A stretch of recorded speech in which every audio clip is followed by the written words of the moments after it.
Hello, तर आज मी तुम्हाला उरलेल्या पोळीपासून उपमा करून दाखवणार आहे, ते पण खूप टेस्टी.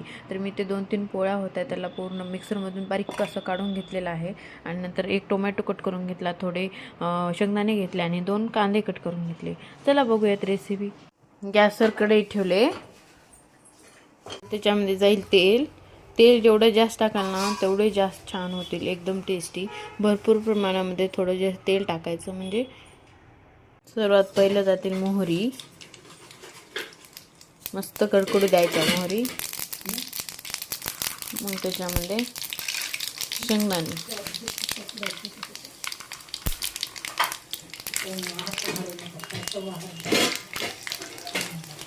छान ब्राऊन कलर मध्ये तळून घ्यायचे शेंगदाणे. कांदे, आता माझ्याकडे इथे कढीपत्ता अवेलेबल नाही, तुम्ही ते पण टाकून शकता.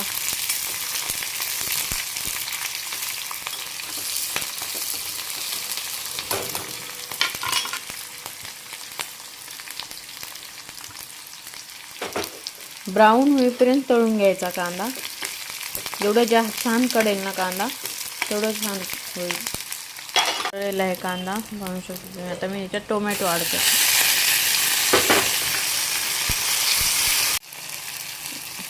चटणी ॲड केली, थोडीशी हळद,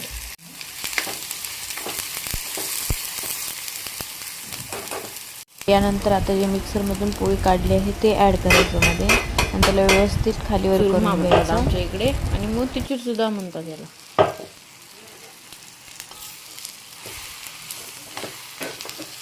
व्यवस्थित थोडंसं पाणी शिंपडायचं वर आणि वाफण्यासाठी प्लेट ठेवून द्यायची वर. कोथिंबीर ॲड केले.